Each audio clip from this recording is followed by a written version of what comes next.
Good morning class 11. Welcome to your online class. Today we will start with a new chapter, that is your chapter 10, Education and Psychology. So in this chapter, let me first discuss the important question which you are going to get in the PDF in the later parts of your videos. Now this is you can understand after seeing the name of the chapter, that Education and Psychology. Now these two are different, separate two topics, or you can say subject, but in this chapter we are going to see that how these two matter or two factors of education are quietly linked with each other, why these two are inseparable.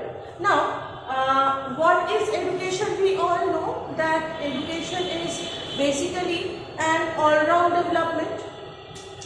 Now psychology, as we know, throughout the years, means after different changes we have seen that this topic psychology has become an integral part of education, and it is inseparable from studies, from the students, from everything and so on. So education and psychology are the topic which are linked, and here first we will discuss what is education, that we have already done, what is psychology and what is the relation between education and psychology, what is educational psychology, and finally the characteristics of educational psychology.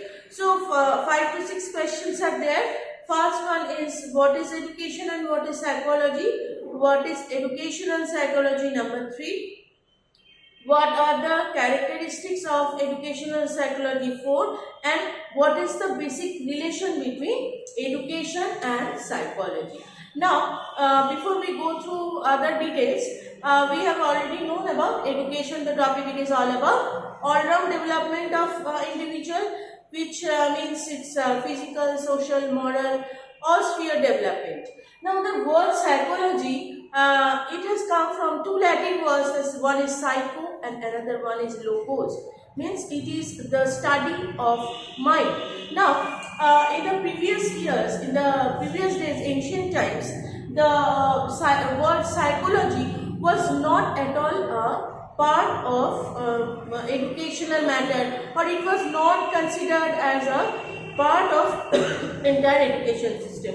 As you know, the basic concept of psychology was not accepted, because the teaching system, the education system entirely was dependent on the teachers, and it was teacher-centered education system, and thus it was not given such importance on the child or the student or the learner or the pupil, if you can say. So what can be the how the topic has entered, that we will discuss.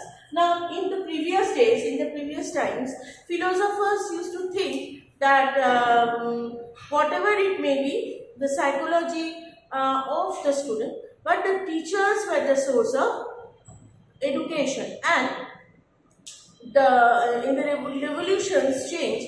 At the very first time, it was discussed as a topic of mind. Psychology is attached with mind. It is correct. If we accept this, then we can say that our psychology is telling about our mind, what we are thinking. If I ask you in a gross question, as a gross question, you will say that it is about our mind, how we think, how we behave, everything. But after that, after the changes has arrived, the scientists and the education started telling that it is a science of soul. Soul means your inner soul. Your inner mind, it is connected with mind, but the concept of psychology was changed, and it was told that it is a discussion on soul, on individual soul. And finally, when we have come at the end, the latest viewpoint of the topic psychology is about the study of human behavior. Now see how the scientists have described that it is a part of our behavior, because how we are behaving, what we are behaving, how we are talking, is a reflection of our mind and our soul. So mind and soul, these two are totally separate, and these two are totally inseparable, and finally the outcome of our mind, of our soul, of our thought is our behavior, and thus the topic psychology is described as a science of behavior. Now regarding psychology, what is psychology, the definitions and everything we are going to get in PDF, but see here psychologists today what they are describing, psychology is the science of studying adjustable human behavior.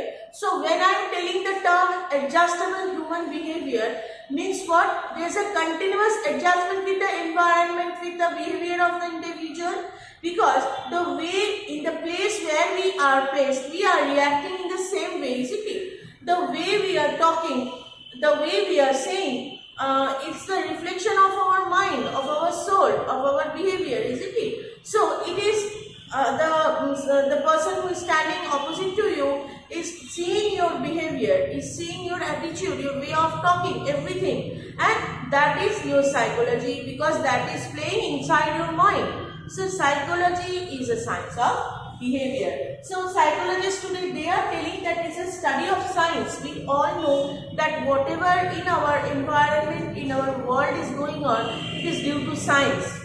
It is not a fiction, it's not a something imaginative, is it? It is dependent on science. So psychology is also an integral part of science, and it is inseparable with the mind of the individual learner, because it is the expression, the thought, the thinking, the everything, the attitude, whatever the student or the learner is expressing is his behavior, which is called psychology. Now, J.B. Watson, how he has described, he declared human being all the things what is written.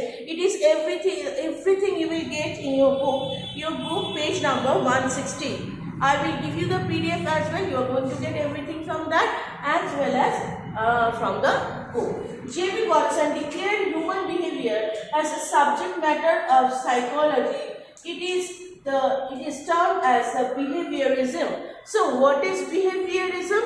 Ism means it is related with the topic, and behavior. So psychology is more or less about behavior of an individual. So it's a science because it is expressing the mind of the individual, and thus the term is known as behaviorism, which is given by J.B. Watson. So through this we can say that as education is also a study of science, whatever we are studying, art subjects, commerce subjects, or it can be a science, everything is related to science, invention and changes. So according to the change of the environment, according to the change of the need, we are changing our demand as well as our behavior, and that is called psychology. So next day, in the next video, we are going to see that what is the basic relation between education and psychology,